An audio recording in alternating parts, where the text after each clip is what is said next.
રાજ્યમાં સ્થાનિક સ્વરાજની ચૂંટણી જાહેર થઈ ચૂકી છે ત્યારે પાટણ જિલ્લામાં રાધનપુર, હારીજ અને ચાણસ્મા નગરપાલિકાની ચૂંટણી યોજાવાની છે। ચૂંટણી જીતવા માટે રાજકીય ગરમાવો પણ શરૂ થઈ ગયો છે।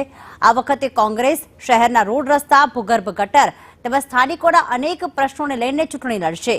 તો બીજી તરફ ભાજપ અગાઉ કરેલા વિકાસના કામો અને આવનાર સમયમાં જીત મેળવીને બીજા પણ વિકાસના કામો ચાલુ રાખશે તેવો વિશ્વાસ વ્યક્ત કરી રહી છે। ત્યારે નગરપાલિકામાં અમે આગળ બી સારો કામ ઈચ્છતા હતા। આજની તારીખમાં અમે સારો કામ ઈચ્છીએ છીએ, પણ જેવું ધારીએ છીએ એવું થતું નથી। ભારતીય જનતા પાર્ટીની જ બોડી હતી। 24માંથી 22 ભારતીય જનતા પાર્ટીના મેન્ડેટ ઉપર જીતેલા। હાલ ચાલુ કામમાં ગણાવીએ તો નલ સે જલ યોજના અંતર્ગત 3 ટાંકાનો પાણીના ઓવરહેડ કામ ચાલુ છે, એની લાઈનોનું કામ ચાલુ છે। રૂપેશ્વર રોડ ઉપર 1 કરોડથી વધારે ગ્રાન્ટ નહીં, વરસાદી પાણીના નિકાલ માટેનું કામનું ટેન્ડર પડી ગયેલું છે।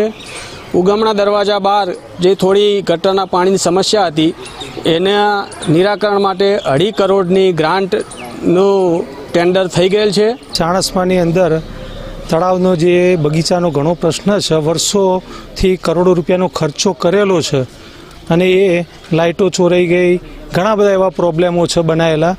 કોઈ પણ જાતનું એમનું નગરપાલિકાનું શાસનમાં કાર્ય નથી। ચાણસ્માની અંદર બજારની અંદર દુકાનો જે છે ભાડા વસૂલે છે, એના ભાડા ડબલ કર્યા છે। પાણી પડે છે। કરોડ રૂપિયાની ગ્રાન્ટો દ્વારા ચાણસ્માનો સર્વાંગી વિકાસ કરવા માટે પક્ષ હંમેશા તત્પર છે।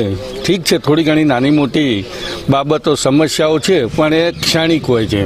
ભારે વરસાદના કારણે નીચાણવાળા વિસ્તારમાં પાણી ભરાવવું, ગટરો ઉભરાવી, આ પ્રશ્નો છે, પણ એ ક્ષણિક, એનો નિકાલ પણ ત્વરિત ધોરણે લાવવા માટે પક્ષના કાર્યકર્તાઓ, પક્ષ અને અહીંના જે કર્મચારીઓ છે તત્પર હોય છે। ચાણસ્મા નગરપાલિકાની મેન્ડેટ આપવાની શરૂઆત થઈ ત્યારથી આજ સુધી બોડી ભારતીય જનતા પાર્ટીની છે। ચાણસ્મામાં વિકાસના ઘણા કામો કર્યા છે અને હાલ પણ બોડી 24માંથી 22 ભાજપની છે।